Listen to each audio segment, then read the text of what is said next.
اس video میں یاسر قادی کہتا ہے قرآن میں 500 سے زیادہ آیتیں ہیں کہ یا رسول اللہ کہنا رسول کی پوجا ہے، یا غوث کہنا غوث اعظم کی پوجا ہے۔ مجھے پہلے یہ بتائیے کہ آپ اللہ کے سوا کسی کی پوجا کرتے ہو؟ آپ غوث اعظم کو اللہ کا ولی مانتے ہو یا اللہ مانتے ہو؟ آپ غوث اعظم کو اللہ مانتے ہو یا اللہ کا ولی مانتے ہو؟ غریب نواز کو، حضرت عیسیٰ علیہ السلام کو، ہاں ہمارے نبی کو اللہ کے نبی اللہ کے حبیب مانتے ہیں نا۔ جب ہم نے اللہ کا بندہ مان لیا تو پوجا کیسے کریں گے؟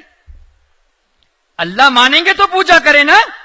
ہم نے تو اللہ مانا ہی نہیں بلکہ اللہ کا بندہ، اللہ کا رسول، اللہ کے ولی مانے، تو پوجا کہاں سے ہوئی؟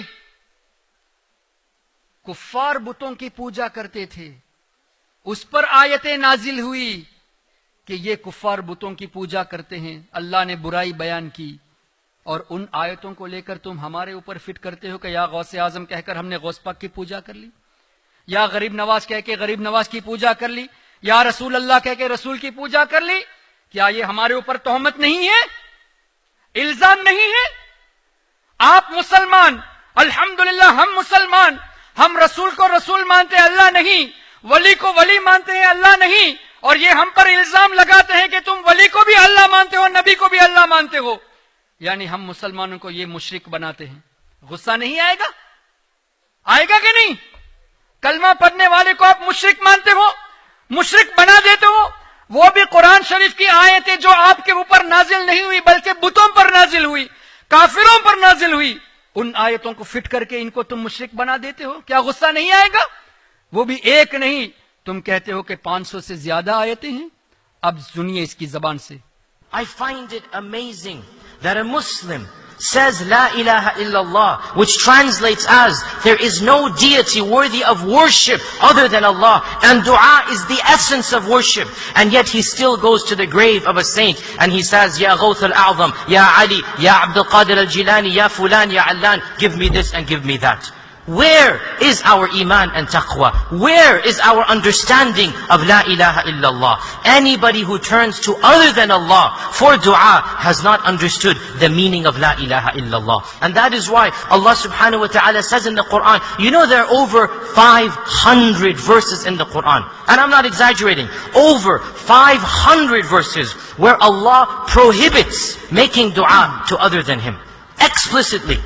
Of these verses, وَمَنْ أَضَلُّ مِمَّنْ يَدْعُ مِن دُونِ اللَّهِ مَنْ لَا يَسْتَجِيبُ لَهُ إِلَى يَوْمِ الْقِيَامَةِ. Who is more foolish and misguided?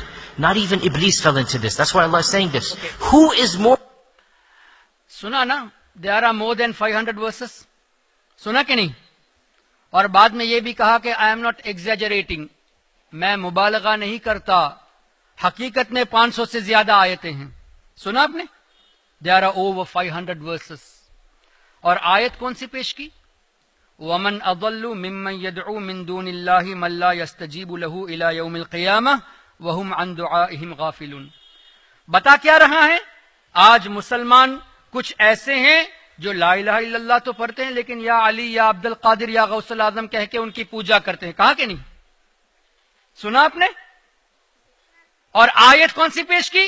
وَمَنْ أَضَلُّ مِمَّنْ يَدْعُو مِن دُونِ اللَّهِ۔ اب اس آیت کی تفسیر انہی کے امام، جس کو یہ امام مانتے ہیں، تفسیر ابن کثیر، اس میں دیکھتے ہیں کہ وہاں کیا مراد ہے۔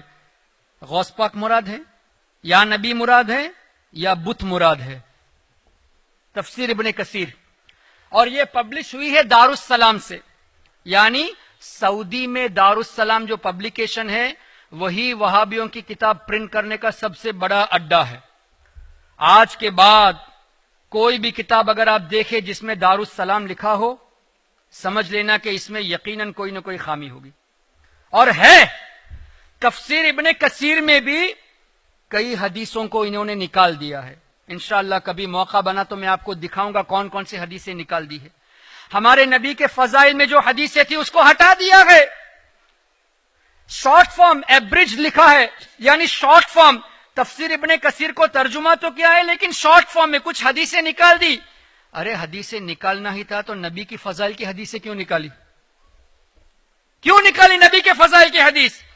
ہر سال نبی کریم صلی اللہ علیہ وسلم شہدائے احد کی قبروں پہ جاتے تھے. ہمارے نبی کے بعد حضرت ابو بکر، حضرت عمر، حضرت عثمان وغیرہ نے بھی قبروں کی زیارت کی. سال میں ایک مرتبہ خاص کر شہدائے احد کی قبر پہ جاتے تھے. عربی ابن کثیر میں ہے، انگلش میں ہٹا دیا. کیوں ہٹا دیا؟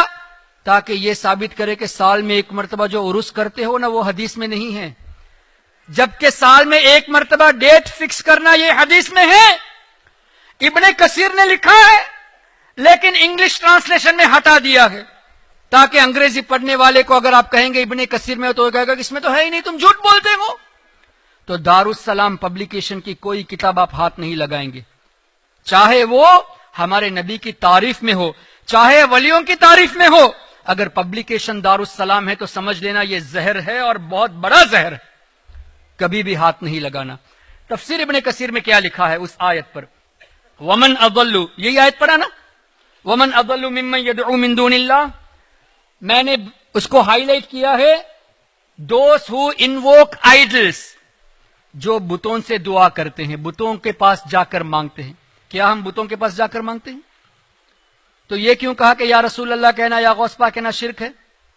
اللہ نے تو اس آیت میں بتوں کا ذکر کیا، اور جس امام کو یہ مانتے ہیں ابن کثیر نے یہ لکھا ہے، اور وہ بھی انہی کی پبلش میں، دارالسلام کی پبلیکیشن ہے. نیچے بھی لکھا ہے، ریڈ کلر مارک ہوا ہے، دا آئیڈلس. تو یہاں تو بت مراد ہے، اور تم نے فٹ کر لیا غوث اعظم پر، مولا علی مشکل کشا پر، اور ہمارے نبی پر. ایک اور آیت دیکھے آگے، ان تدعوہم لا يسمعوا دعاءکم. بعد میں وہ کہتا ہے اگر تم ان بتوں کو پکارو گے، قرآن میں ان بتوں کو پکارو گے تو یہ تمہاری آواز نہیں سنیں گے. ظاہر بت کیسے سنیں گے؟ ان تدعوہم لا يسمعوا دعاءکم ولو سمعوا، اگر وہ سن بھی لے مستجابوا لکم، تمہیں جواب نہیں دے سکیں گے. سن بھی لے تو جواب نہیں دے سکیں گے. اور اس میں بھی بریکٹ میں لکھا ہوا، یہ ہائی لائٹ کیا ہوا ہے، دا گاڈس، جن کو وہ معبود سمجھتے تھے، بتوں کی پوجا کرتے تھے، جن کو یہ خدا سمجھتے تھے. تو ان کے امام نے یہ لکھا ہے کہ یہاں اولیاء مراد نہیں بلکہ بت مراد ہے. لیکن یہ ایسی آیتوں کو پیش کر کے ہمیں کہتے ہیں کہ اللہ نے قرآن میں فرمایا یا رسول اللہ کہنا شرک ہے، یا نبی اللہ کہنا شرک ہے. کتنی بے وقوفی کی بات ہے، کتنی غلط بات ہے. قرآن کو غلط سامنے پیش کرتے نا آپ کے. جو آدمی قرآن سے کھیلے، کیا اس کی کتاب ہم پڑھیں گے؟ لا حول ولا قوت الا باللہ العلی العظیم. اور رہی بات نبی سنتے ہیں کہ نہیں، سبحان اللہ. ابھی تھوڑی دیر کے بعد میں آپ کو سناؤں گا کہ نبی کیسے